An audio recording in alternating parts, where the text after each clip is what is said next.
পটুয়াখালীর কলাপাড়ায় ১৩ দিনের এক নবজাতককে হাসপাতালে রেখে পালিয়ে গেছে এক মা। শনিবার কলাপাড়া ৫০ শয্যার হাসপাতালে এ ঘটনা ঘটে। বর্তমানে ওই নবজাতক আবাসিক মেডিকেল অফিসার ডাক্তার জে.এইচ. খান লেলিনের তত্ত্বাবধানে রয়েছে। আবাসিক মেডিকেল অফিসার ডাক্তার লেলিন জানিয়েছেন, শিশুটিকে প্রয়োজনীয় চিকিৎসা সেবা দেওয়া হচ্ছে।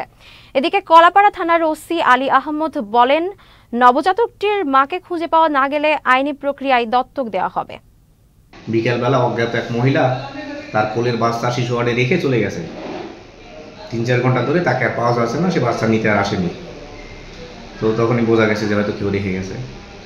এরপরে আমি সিস্টারকে বললাম যে আর একটু খোঁজাখুঁজি করেন, যদি কাউকে না পাওয়া যায় তাহলে বাচ্চাটা আমার চেম্বারে পাঠান, তারপরে দেখি কোথায় কেমনি কি খোঁজ নিয়ে। তো বাই দিস টাইম শুনলাম যে আসলে তার মাকে আর পাওয়া যায়নি।